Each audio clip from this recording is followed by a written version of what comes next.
I'm gonna take this thrift store chair that I got for $25 from this to a funky flamingo chair. So this is the back of the chair. I've taken it apart, and this is the old fabric, damask. So I'll need to remove that because this is an old chair. So see, it's got just the wood frame, and then this is webbing. This is supposed to be really tight because otherwise you're just leaning back into padding that's coming through just a big hole. There's no support here anymore. So I've got to take all of this off, re-web this. I gotta do the same thing to the seat. Okay, so I'm gonna start removing these staples. I have two different tools. This is really for heavier duty, but I don't care about this fabric because I'm not gonna keep it. So I may use it, but this one seems to be doing it, but it's gonna take me a minute. So we'll just fast forward.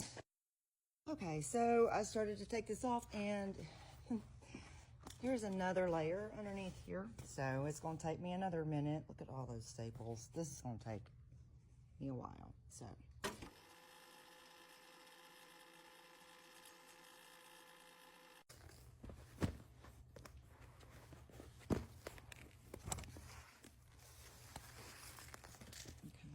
See, I still got to remove this padding, which is glued on.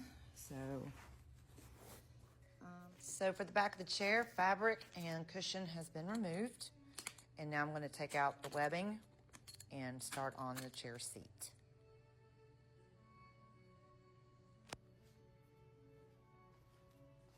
This took me so long to do. So many staples. Oh my gosh.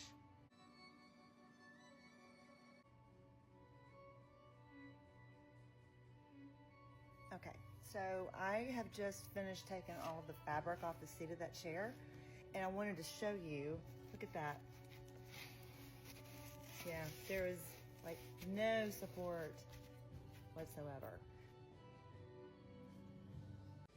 Okay, so I'm gonna remove this webbing and sand the bottom of the seat down, get all the staples out, and be back with the next part. So this is where you're gonna sit. So we know this is the front of the chair back, and that's where you're gonna wanna put your webbing. And I found this on Amazon. You wanna get the one with the red thread. That's sturdier, stronger. Now we're gonna measure each side and mark them centers. And with the webbing, I am lining it up to the center, and I'm stapling it with about an inch left over, and I'm folding that over and stapling that to the back of the chair. Turn it around. This is a webbing tool, and I'm using this basically as a lever to make this super tight. And then I'll again trim an inch left over so that I can fold it over. Already, it's so much better. Yeah, so I'm gonna weave it and go to the center. I'll weave and repeat, and then I will start on the seat of the chair and do the same thing.